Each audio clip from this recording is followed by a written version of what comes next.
Apakah Anda berani percaya? Penyebab utama yang membuat gula darah Anda melonjak drastis dan selangkah demi selangkah mendorong Anda ke jurang komplikasi, mungkin justru bersembunyi di dalam makanan sehat yang Anda konsumsi setiap hari. Pola makan yang Anda anggap tawar dan sehat mungkin sedang menghancurkan kesehatan pankreas Anda tanpa ampun. Ini sama sekali bukan untuk menakut-nakuti. Profesor Masuo Yamamoto, seorang pakar diabetes terkenal dari Jepang, dalam pengalaman klinisnya selama 40 tahun menemukan sebuah fakta yang mengejutkan. Lebih dari 80% pasien diabetes, bahkan banyak teman-teman dengan gula. Darah tinggi bukan karena mereka tidak berusaha, tetapi karena usaha mereka salah arah. Mereka setiap hari dengan hati-hati menghitung kalori, menolak makan daging berlemak. Apakah Anda juga sama merasa sudah sangat menjaga makan, tapi kenapa gula darah tetap tidak mau turun? Dan biang kerok dari semua ini adalah pembunuh gula darah yang menyamar dengan jubah kesehatan yang selama ini kita percayai. Tunggu sebentar, sebelum masuk ke topik utama, jika Anda peduli dengan kesehatan diri sendiri dan keluarga, silakan klik tombol subscribe di bawah dan nyalakan lonceng notifikasi di sebelahnya. Karena di saluran Sehatku Bahagiaku ini kami khusus mengungkap kebenaran kesehatan yang jarang mau dibicarakan orang lain. Saya Dr. Agus Wijaya juga ingin tahu, apakah Anda bersedia berjalan bersama saya menempuh jalan menuju kesehatan yang sesungguhnya? Jika Anda sedang menonton video ini dan merasakan hal yang sama, silakan ketik angka 1 di kolom komentar di bawah. Jika tidak, ketik 0. Jika Anda atau keluarga Anda juga sedang menderita penyakit serupa, silakan tuliskan masalah Anda di kolom komentar. Saya akan berusaha sebaik mungkin untuk menjawabnya. Hari ini saya akan benar-benar membalikkan pemahaman Anda, mengajak Anda menangkap orang munafik paling berbahaya di meja makan dan mempersembahkan senjata rahasia yang benar-benar mampu membalikkan keadaan gula darah tinggi. Video ini mungkin akan mengubah arah kesehatan paruh kedua hidup Anda, jadi pastikan Anda menontonnya sampai selesai. Sebelum mengungkap jawabannya, kita harus memahami satu masalah dulu. Seberapa menakutkankah gula darah yang tidak terkendali itu? Banyak teman-teman, terutama yang seusia kita, merasa sedikit meremehkan masalah gula darah tinggi ini. Merasa, cuma perlu kurangi yang manis-manis saja kan bukan masalah besar. Teman-teman, pemikiran ini salah besar. Anda bisa membayangkan pembuluh darah di tubuh kita seperti pipa air yang mengalirkan nutrisi. Gula darah yang normal ibarat air keran yang bersih membasahi setiap sudut tubuh kita. Tetapi begitu gula darah naik, gula berlebih ini akan menetap di dalam darah dan tidak mau pergi. Darah kita akan menjadi lengket seperti sirup. Apa yang terjadi jika sirup lengket ini mengalir di pembuluh darah kita hari demi hari? Bayangkan sepotong daging babi segar yang direndam lama dalam air gula pekat, akhirnya akan jadi apa? Daging itu akan membusuk, berbau, dan kehilangan vitalitasnya sama sekali. Organ tubuh kita juga demikian. Ketika pembuluh darah halus di mata tersumbat, penglihatan akan kabur, bahkan buta. Ketika saraf di kaki rusak akan muncul rasa kebas seperti tertusuk jarum dan jika parah bahkan perlu diamputasi. Ketika sistem penyaringan ginjal tertutup oleh sirup ini, Anda harus menempuh jalan cuci darah yang tiada akhir. Belum lagi gula darah tinggi adalah pendorong utama penyakit jantung dan stroke. Salah satu sahabat lama saya, Pak Budi, tahun ini berusia 65 tahun, seorang pensiunan guru bahasa Indonesia. Dia didiagnosis diabetes tepat 10 tahun yang lalu. Selama 10 tahun ini dia hidup lebih sehat dari siapapun. Dia tidak merokok, tidak minum alkohol, tidur cepat dan bangun pagi setiap hari. Makanannya pun sangat tawar, makanan pokoknya hanya bubur putih dan roti kukus manto, kalau lapar hanya makan sedikit buah untuk mengganjal perut. Dia pikir dengan begini gula darahnya bisa terkontrol. Tapi apa hasilnya?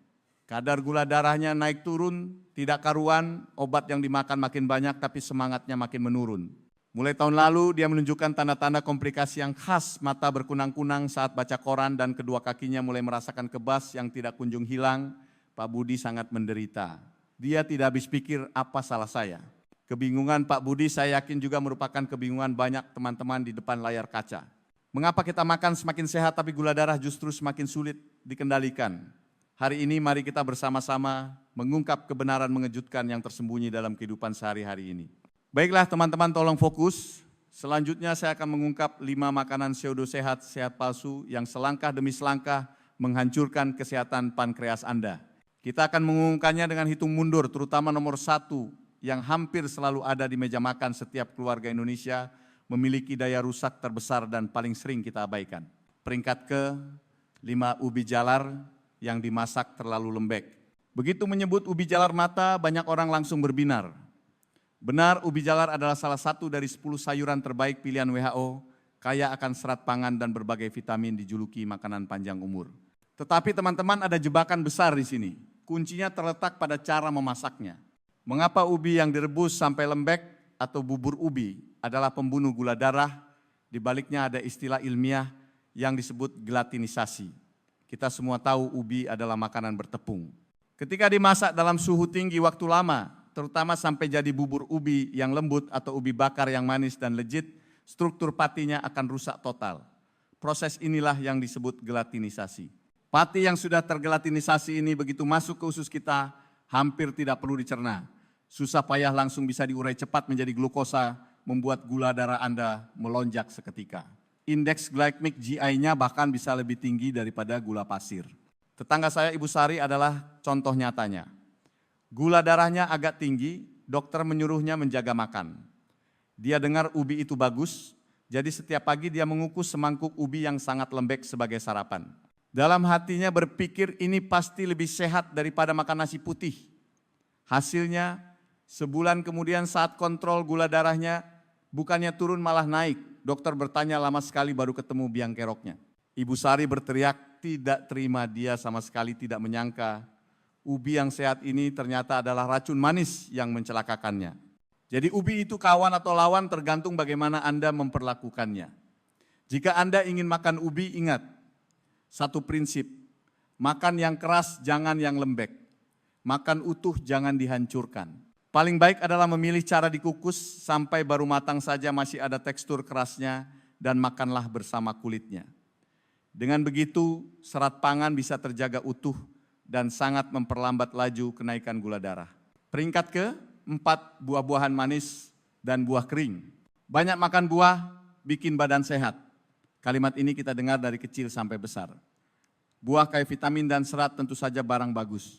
Tapi bagi teman-teman yang perlu mengontrol gula, memilih jenis buah dan bentuk buah itu ada ilmunya.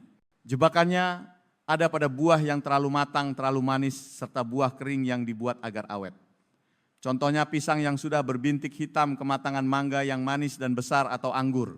Kandungan gulanya sudah sangat tinggi. Dan buah kering seperti kismis manisan mangga atau kurma kering itu adalah jet tempur dalam hal bom gula. Kenapa? Coba pikirkan bagaimana buah kering dibuat air dari buah segar, diuapkan sisanya, bukankah tinggal gula yang sangat terkonsentrasi? Konsentrasi adalah intisari kalimat ini. Dalam konteks ini adalah kebohongan total. Saya beri perumpamaan, Anda mungkin makan 10 butir anggur segar sudah merasa agak kenyang. Tapi kalau diganti kismis Anda asal ambil segenggam mungkin, isinya sudah 20,30 butir bahkan lebih. Yang Anda makan adalah gula yang berkali-kali lipat lebih banyak dari buah segar, tapi rasa kenyangnya jauh berkurang. Lebih parahnya lagi dalam proses pengeringan vitamin C yang berharga dan sebagian serat pangan dalam buah sudah rusak. Anda pikir Anda sedang menambah nutrisi padahal Anda hanya sedang memakan segenggam demi segenggam permen alami. Bedanya dengan makan gula pasir, langsung sungguh tidak besar.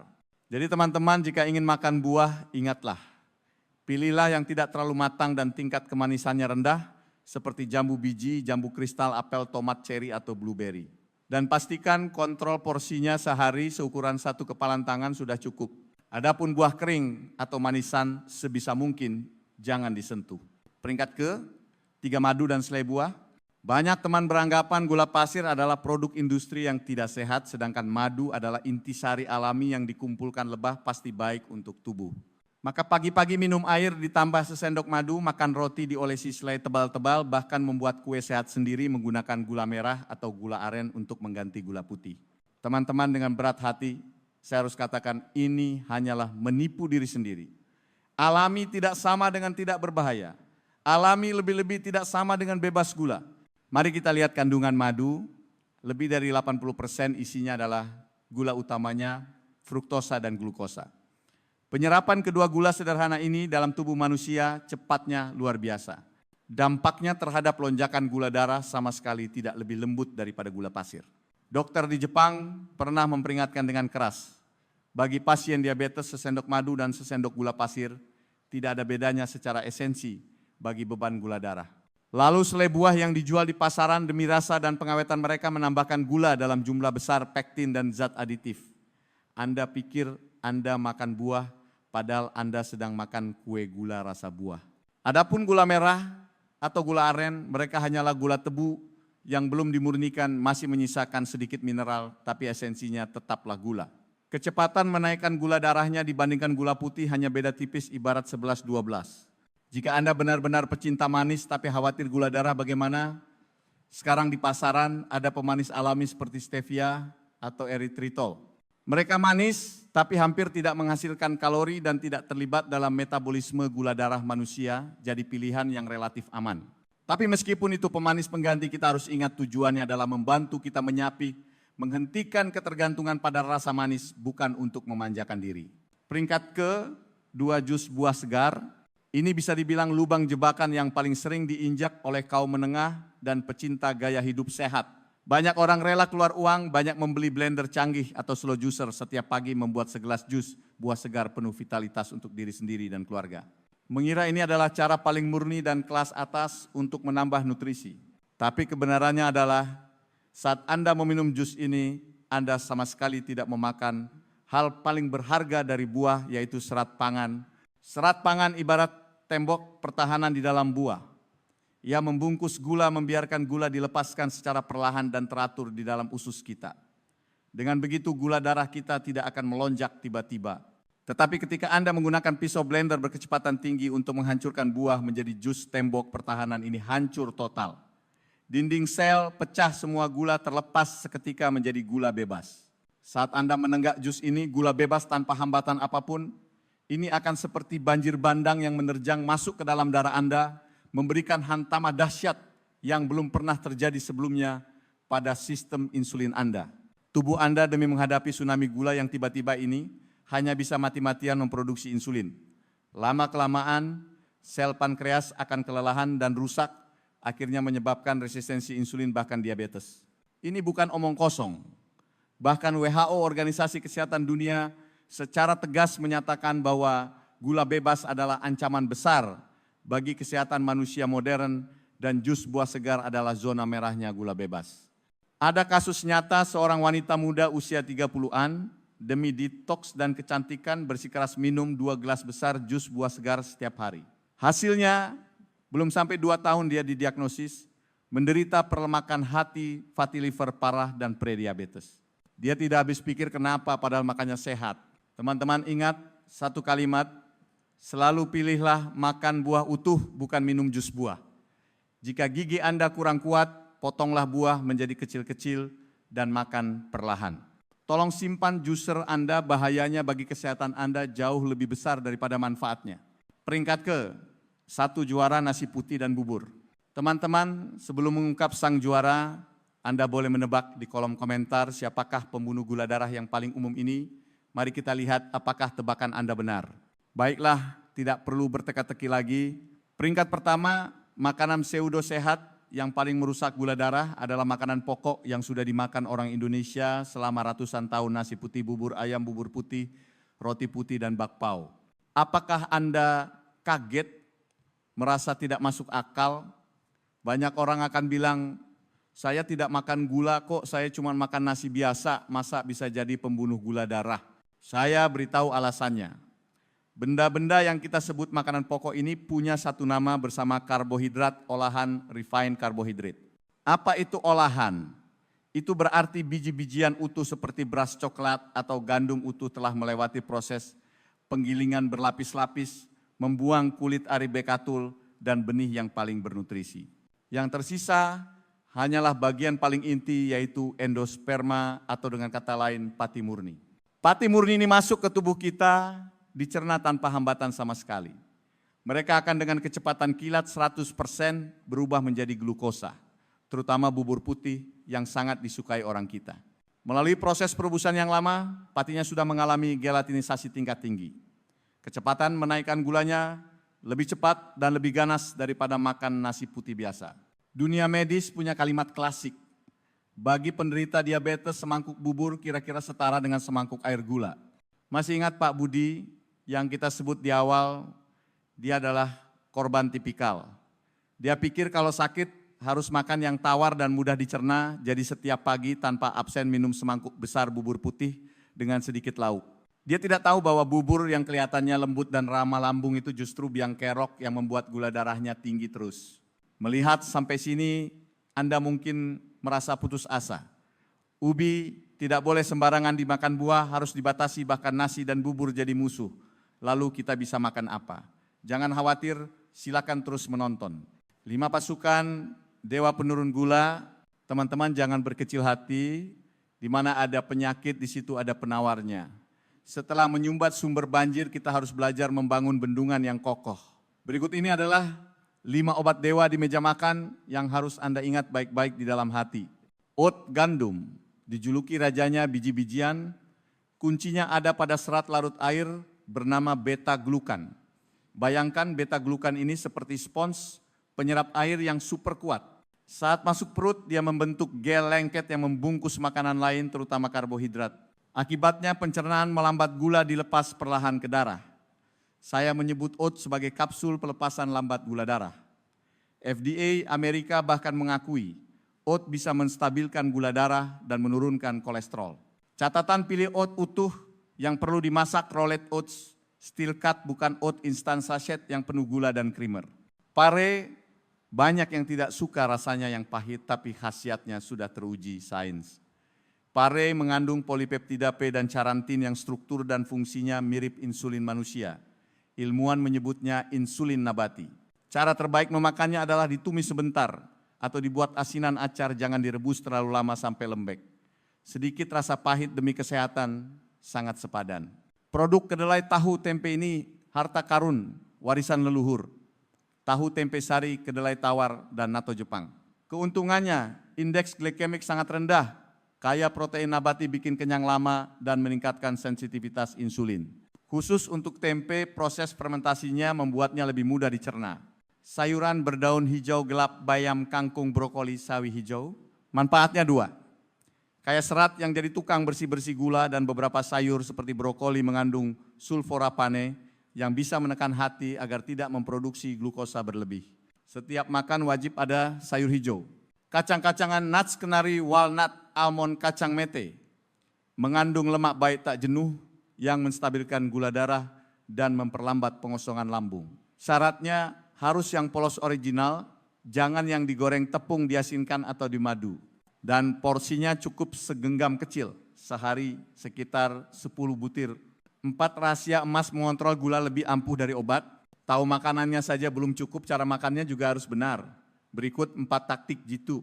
Ubah urutan makan, jangan langsung lahap nasi. Urutan yang benar. Minum sedikit kuah sup bening. Makan banyak sayuran, makan protein ikan, tahu, tempe, telur. Terakhir baru makanan pokok nasi. Serat sayuran akan membuat jaring pelindung di usus sebelum karbohidrat masuk. Kunyah pelan otak butuh 20 menit untuk sadar kalau perut sudah kenyang. Kalau makan cepat Anda pasti kelebihan porsi. Targetkan mengunyah 30 kali persuapan. Stop makan malam, camilan larut malam 3 jam sebelum tidur, jangan makan apapun selain air putih. Makan malam yang berat atau ngemil larut malam membuat gula darah tinggi, sepanjang tidur memaksa pankreas lembur semalaman. Metode piring T, bagi piring Anda jadi 4 bagian dalam imajinasi. 2 bagian setengah piring isi penuh dengan sayuran, 1 bagian isi protein, 1 bagian sisanya untuk makanan pokok. Lebih baik lagi kalau nasi putih diganti beras merah, oat, jagung, penutup. Masih ingat Pak Budi, setelah mengikuti saran diet dari Profesor Yamamoto ini, hidupnya mengalami keajaiban. Dia mengganti sarapan buburnya dengan oat dan telur, mengganti nasi putih dengan nasi merah, disiplin makan sayur dulu baru nasi, dan menyetop semua jus serta kue manis. Hanya dalam 3 bulan saat dia kontrol ke dokter, bahkan dokternya kaget. Nilai HbA1c rata-rata gula darah 3 bulan miliknya turun dari 95 yang berbahaya menjadi mendekati normal di angka 65. Rasa kebas di kakinya juga jauh membaik. Dia dengan bersemangat memberitahu saya bahwa dia merasa seperti hidup kembali. Kisah Pak Budi memberitahu kita, mengontrol gula darah bukanlah pertarungan yang menyiksa dan penuh kelaparan, melainkan revolusi gaya hidup yang penuh kebijaksanaan. Kesehatan adalah hadiah termahal untuk diri sendiri dan keluarga. Jika Anda merasa video ini bermanfaat, jangan pelit untuk membagikannya. Teruskan video ini kepada orang tua, keluarga, atau teman yang sedang berjuang dengan masalah gula darah. Satu tindakan berbagi sederhana mungkin bisa mengubah hidup seseorang. Mulai hari ini, mari genggam kendali kesehatan di tangan kita sendiri. Semoga Anda dan keluarga bisa terbebas dari bayang-bayang gula darah tinggi dan menyongsong hidup baru yang penuh vitalitas. Sampai jumpa di video berikutnya.